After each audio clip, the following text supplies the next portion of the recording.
అడ్వాన్స్గా మీ అందరికీ సంక్రాంతి శుభాకాంక్షలు కూడా తెలియజేస్తా ఉన్నా. వాళ్ళ 8 అంటే 13, 14 పండుగ వస్తుంది కాబట్టి అడ్వాన్స్గా మీ అందరికీ సంక్రాంతి శుభాకాంక్షలు తెలియజేస్తూ, మొట్టమొదట ఒక విషయాన్ని నేను పార్టీ టీపీసీసీ ఉపాధ్యక్షుడిగా ఈ పాలకుర్తి ఓటర్ మహాశయులందరూ కూడా శిరస్సు వంచి నేను కృతజ్ఞతలు తెలియదలుచుకున్నా. ఎందుకంటే గత 10-15 సంవత్సరాలుగా ఒక రాక్షస పాలనలో ఉన్నటువంటి పాలకుర్తి ప్రజలను విముక్తి చేయడానికి మీరు తీసుకున్న నిర్ణయం, కాంగ్రెస్ పార్టీని ఆదరించి ఎస్ఎస్వి రెడ్డి గారిని గెలిపించినందుకు మీ అందరూ కూడా నేను శిరస్సు వంచి కృతజ్ఞతలు తెలియజేస్తా ఉన్నా.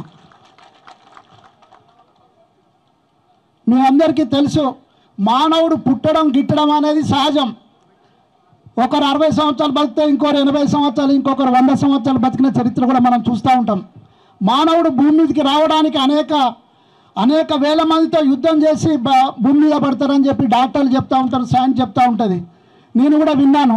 వాస్తవం, పెద్ద యుద్ధమే చేస్తాడు మానవుడు భూమి మీదకి రావడానికి. ఇక్కడ పాలకుర్తికి వచ్చినప్పుడు నాకు ఒక విషయం గుర్తుకొచ్చి ఆ విషయాన్ని మీతో ప్రస్తావించాలనుకుంటున్నా. నేను ఎన్టీఆర్ గారిని చూసినాను. ఆనాడు ఆయన ఏం చెప్పడం మీ అందరికీ తెలుసు. సమాజమే దేవాలయం, ప్రజలే దేవుళ్ళు, మానవ సేవే మాధవ సేవ అని చెప్పినటువంటి ఒక ఘనుడు.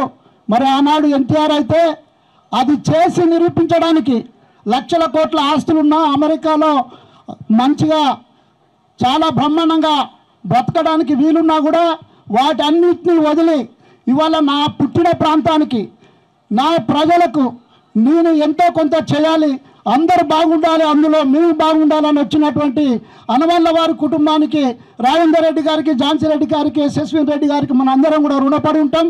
మేడం, మీరందరూ ఇది వాస్తవంగా తొలి అడిగి అయినప్పటికీ, ఒక నియోజకవర్గంలో ప్రారంభించినప్పటికీ ఇది రాష్ట్ర వ్యాప్తం కావాలని చెప్పి కోరుకుంటూ, ఆ రాష్ట్ర వ్యాప్తంగా చేపట్టే కార్యక్రమాలకు మీరు కూడా తోడునీడగా ఉండి ఈ రాష్ట్ర ప్రజానికానికి ఉపయోగపడాలని చెప్పి, సాయం చేయాలని చెప్పి ఈ వేదిక ద్వారా నేను మీ అందరినీ కోరుతూ, మీకు కూడా అడ్వాన్స్గా సంక్రాంతి శుభాకాంక్షలు తెలియజేసి అవకాశం ఇచ్చినటువంటి మిత్రునికి మీ అందరికీ మరొకసారి ధన్యవాదాలు తెలియజేసి సెలవు తీసుకుంటున్నా.